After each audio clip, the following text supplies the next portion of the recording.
Welcome back, friends. Now carrying forward with the discussion which is around product portfolio management, category management, and now more or less towards further analysis on two key aspects during this session and the next session, that is customers and competitors.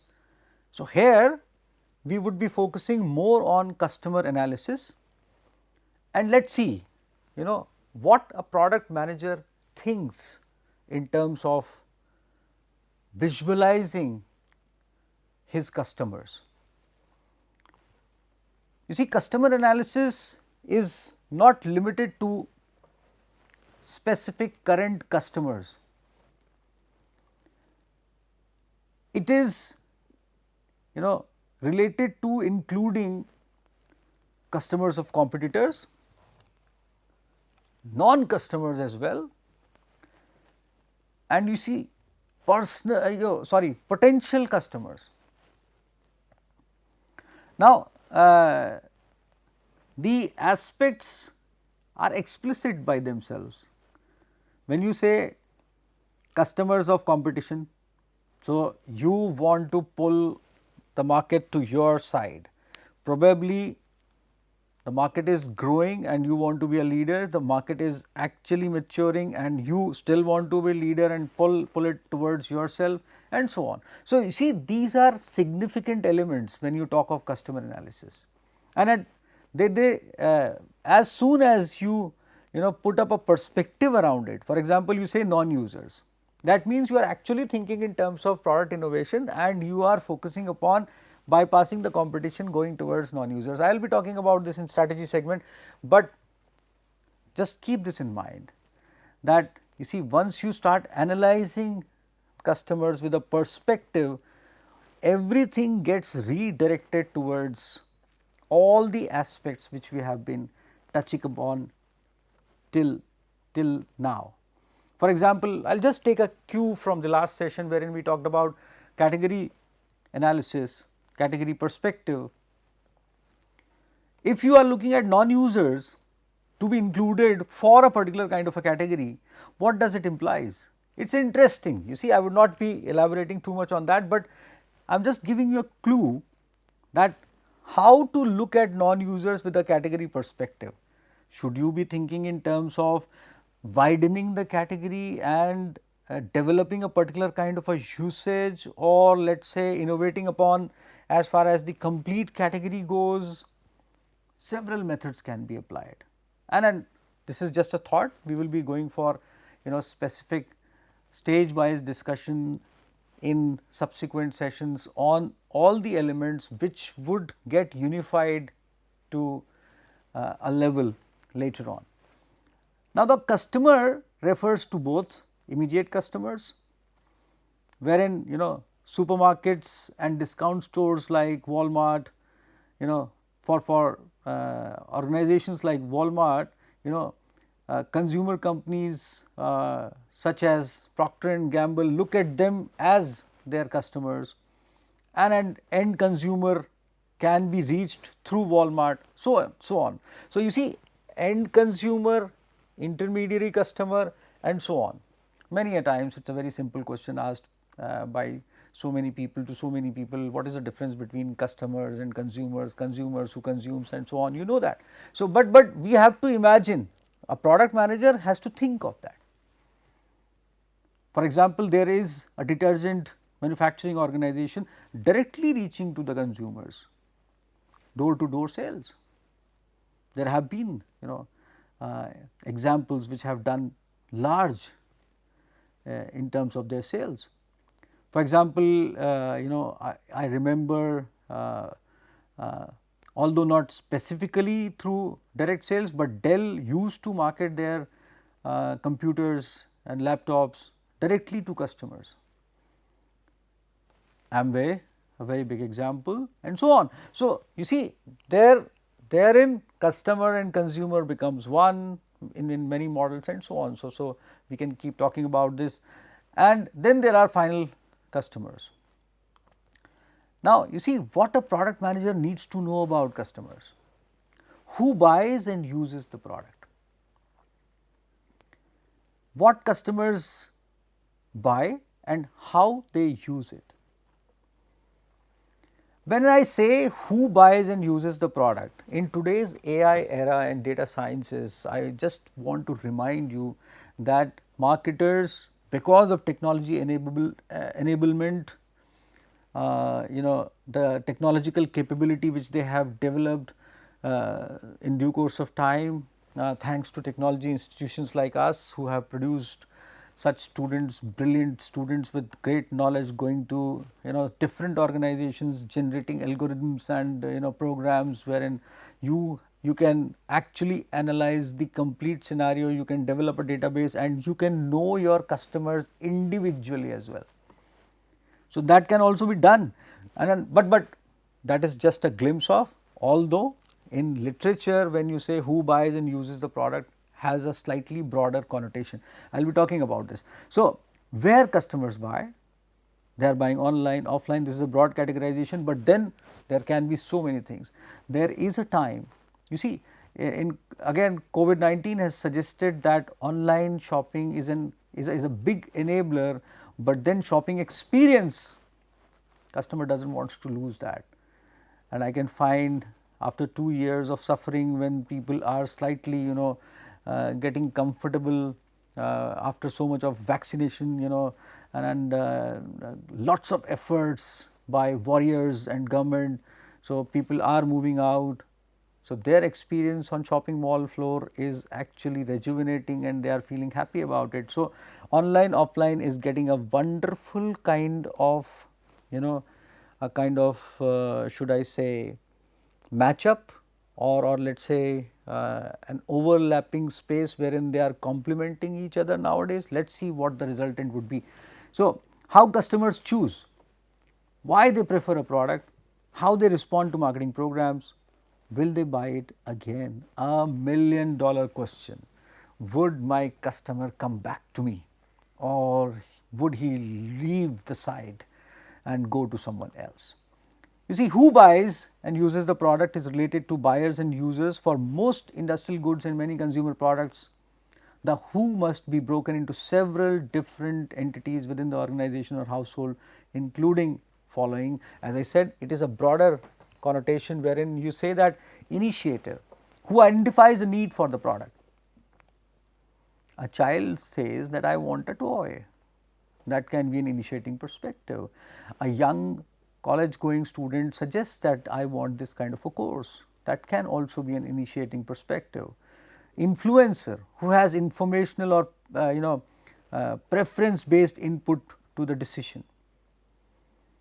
So, whose influence works basically. For example, if you are buying a household good, homemakers influence works most in terms of the kind of household goods, durables, refrigerators, and televisions which are required, and many a times if it is a specific kind of a product you are purchasing, then definitely and younger lot, they have larger information. So, many a times I have seen parents consulting with their younger lots on purchasing electronic equipment and appliances, and more or less so they depend upon them as well.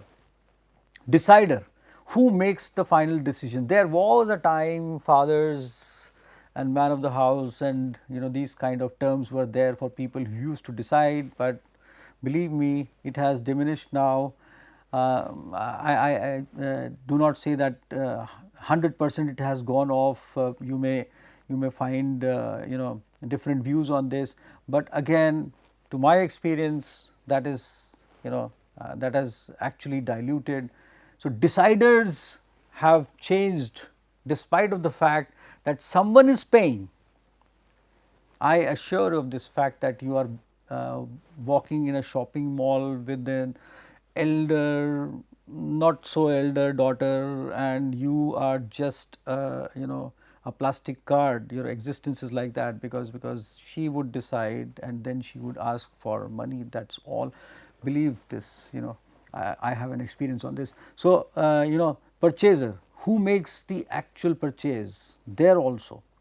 So, And then today purchaser is an important kind of a term, because individual purchasing is a prominent thing, especially in younger age groups, wherein they are the deciders, they have an influencing perspective of their own, and they purchase by themselves. And then there can be lots of philosophies or perspectives around. For example, there is a family life cycle situation wherein I would not take you there, but just to give you a glimpse, if you are interested, read that. For example, a young adult joining a particular kind of a job is influenced more by his peer group. Then this young adult enters into the world of marriage, and then the influence entirely changes, and so on, and then that is how things are. What customers buy and how they use it. Benefits. The firm produces features, but customers purchase benefits, as they commonly say. The following distinction can be drawn between features and benefits. On one side you have features, on the other side you have benefits. For example, a phone of 8 GB RAM and 3.2 gigahertz of octa-core processor, although I am not expert on these terms, but we have strong references from where we have picked up these benefits. This means some benefits. For example, you will be able to work and play super fast on your device. So, customer wants to know this much only. For example, this morning when I was ironing my kurta which I am wearing right now, so I was worried on that should I be moving that knob to cotton or to silk, because I did not know what temperature would be in terms of that iron goes. So, I just want to know that much only. So, that is how they categorize. The knob is saying silk, cotton, wool or something else.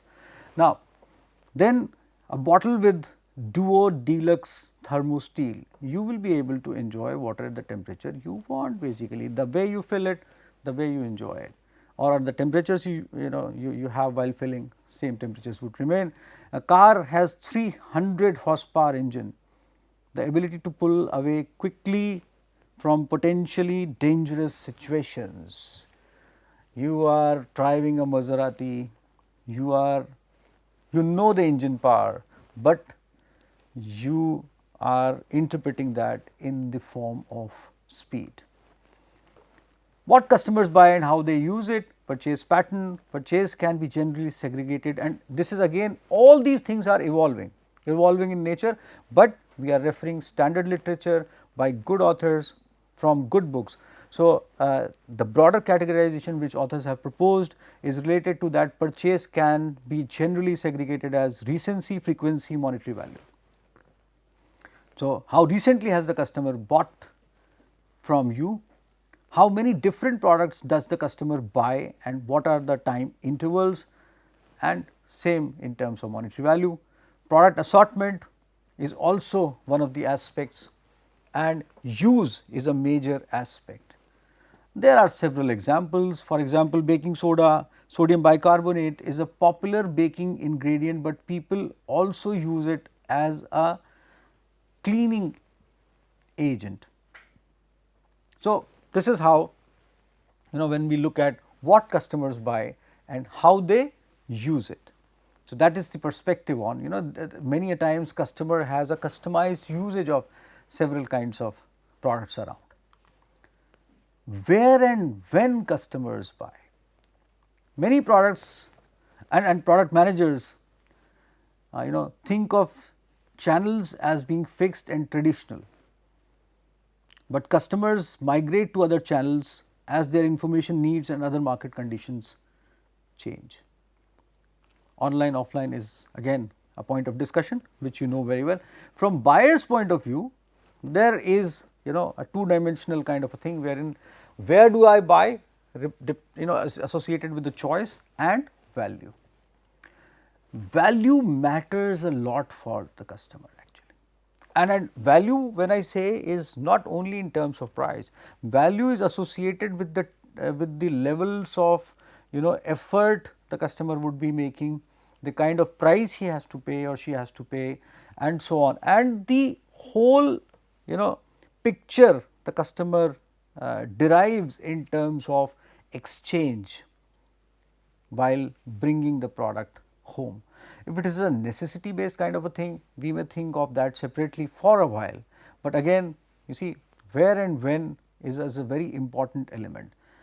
When they buy encompasses time of the year also, time of month also, many a times time of a day also. People going to departmental stores, they prefer specific timings wherein they do not want too much of a rush, or homemakers when they are free from their daily household tasks, basically that their work, they are not busy with their children, they are not busy with their other things, and working women, and then working men.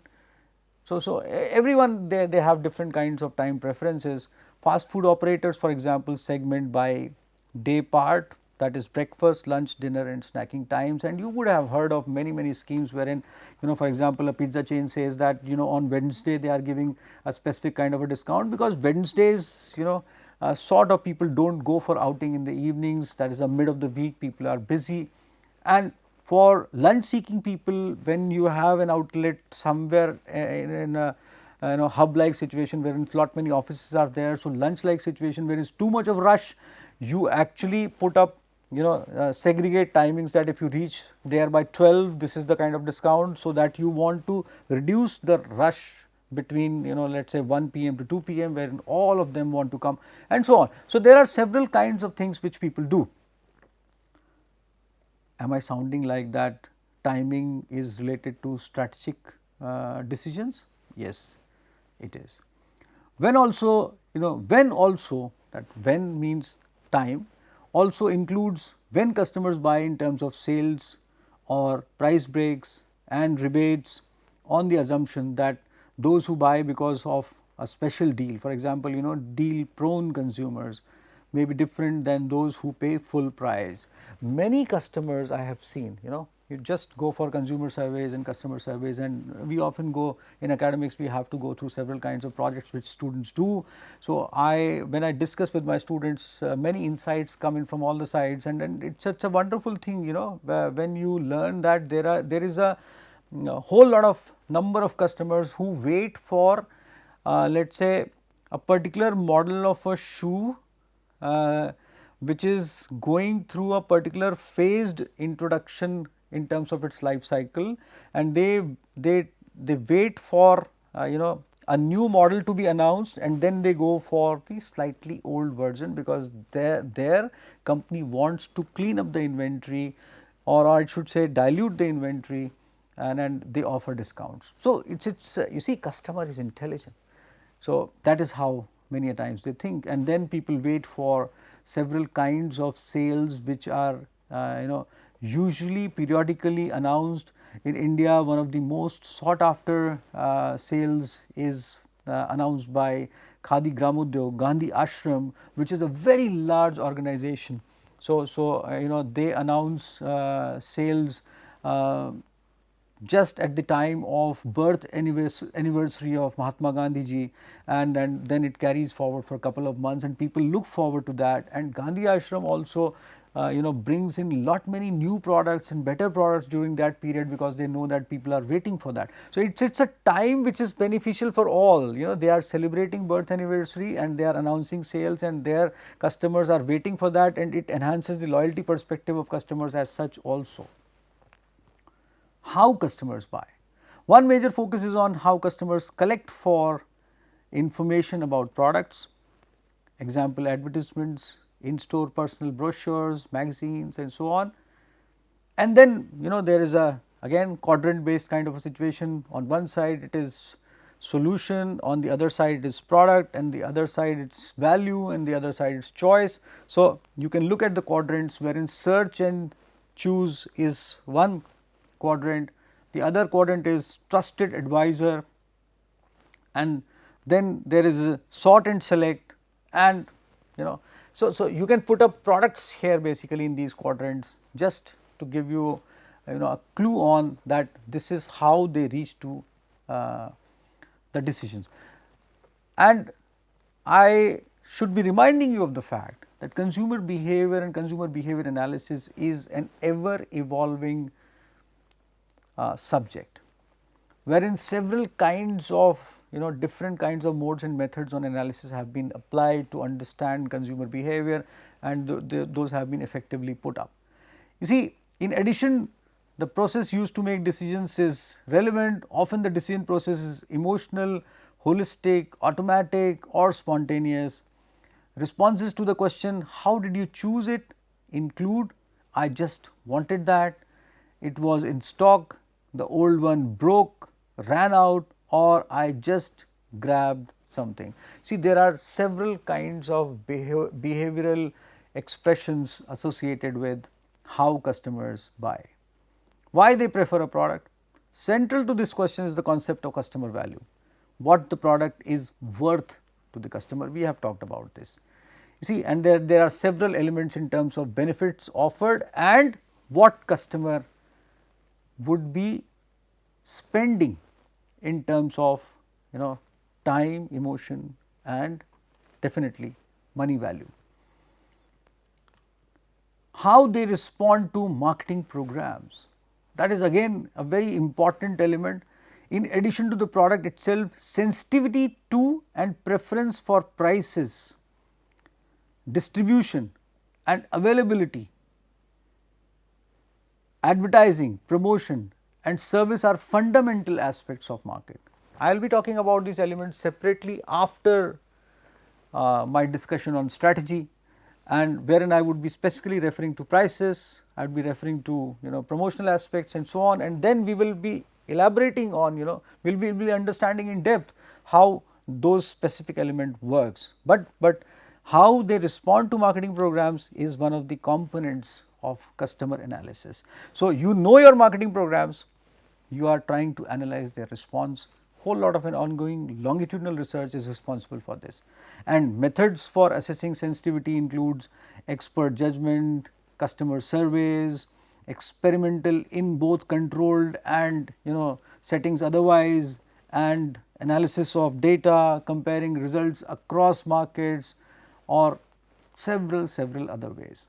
But in totality, it is a reflexive perspective, observing customer as if you are one of them, talking to them as if you are part of them. So, whether you survey or you observe, it is all reflexivity all through. Will they buy it again is a $1,000,000 question, as I said. So, the point is, what kind of a satisfaction have you generated in their minds? Whether customers will purchase the product in the future depends heavily on current users' satisfaction with past purchases. And satisfaction, believe me, is a bundle. It is related to not only the aspect of benchmarking what you have spent against what product benefits you have got. It is actually related to going for experiencing the whole thing. I will give you a very fundamental common example. Just observe your past behavior in terms of purchasing a toothpaste. Many of you would have switched over to some toothpaste, then would have come back to your original choice which you have been using for n number of years. Many of you would not have left the original choice at all. Many of you are frequently switching over. Let us look at these three scenarios to elaborate upon the satisfaction perspective. You see, a toothpaste kind of a product, it takes many years many a times to realize that what it has done for us, because it is not daily that you watch the whiteness of your teeth. It is not daily that you suddenly feel that your teeth are getting infected and you go to a dentist and he says that you are not brushing in the night time before sleeping and so on, your habits are not good, and then you should be using X kind of a toothpaste. It is not daily that your somehow the sensitivity of your teeth becomes prominent. So, it is a longitudinal kind of a thing, and if you are observing that, you might think in terms of changing over to something and then realizing that what better can be done. Many a times you have just changed it and then you want to jump back because somehow the taste does not works for you, first kind of an interaction, and the otherwise also you are not feeling that fresh somehow which you were feeling earlier. So, the point here is that in a fundamental product, I should say fundamental convenience product like toothpaste, which is a common product, we have so much to go through. Then comes in, like let us say food and eatables. How well you have felt satisfied with the atta you have been using, packaged atta you have been using for a number of years. How many times you have changed it? Just watch that retrospectively, go backwards and you will get to know what I mean with reference to satisfaction. Tea, it is highly observable, coffee it is quite observable because that somehow rings a bell as soon as you take the first sip, because that is associated with the moments you have with that cup of tea as well. So, satisfaction includes almost everything, and there are a lot of researches on this. This is a very intriguing subject for many researchers. People talk about emotions, people talk about dejection, people talk about happiness, people talk about everything in terms of a product, and we have talked about product with reference to personality earlier as well. Measurement of satisfaction has three key aspects: expectations of performance, quality. Now, what do you expect from a toothpaste? We do not have a specific answer. You expect everything actually, but then how do you measure that? It is difficult, and that is the point which I am trying to make. Perceived performance and quality. Now, perceived performance and quality in terms of these kind of products come in after a long time, let us say 15-20 years. So, do you keep on monitoring that way? But believe me, someone else is monitoring it for you. Someone else is continuously longitudinally following someone on development of these kind of products. The gap between expectations and performance. So, the gap between expectation and performance of a display screen, a television, can be easily analyzed. Computer, definitely very well it can be sensed immediately, what is the speed, what is the capacity, what kind of programs it can hold and so on. But common products wherein you are not spending that much of money as well, but still in cumulative lifetime, if you will add on that what kind of money you would have spent on one product like soap or toothpaste per human, that is a huge amount, because that is a recurring purchase. And if you will look at that with that kind of a perspective, you would realize that satisfaction is worth monitoring. Customer does not do that so easily, but product managers, they have to, otherwise how would they reach to the customer with a specific kind of a perspective. And if you keep on experimenting on one product, then life cycle stages would not be so helpful for you, because by the time you go for growth and you are not assessing that the product is rejected, growth converts into a decline within no time. Then there is an element of intentions. Will they buy it again is also related to intentions. Intentions are imprecise predictors of future purchase, as in she or he had good intentions, but still they provide early signs of future sales. You see, the point is that what is the intent of the customer? I do not prefer to specifically talk about products which could not do well in the market. We all know those kind of stories, but choose one product which could not do well in its due course, probably would have been exited, and just go into the story of that product. You would realize that while that product was being conceived, market researches were done, customer was very enthusiastic about those kind of products, customer told overwhelmingly that they are looking forward to, they will buy that. During the product launches, the customer response was very high, the intent was good.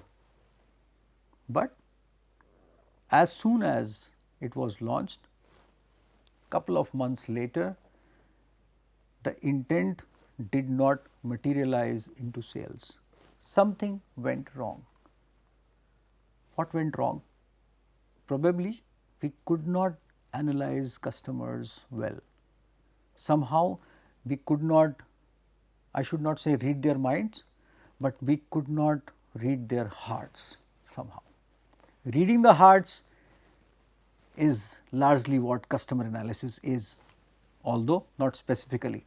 I will come back to you with competitors analysis in my next session. Till then, goodbye.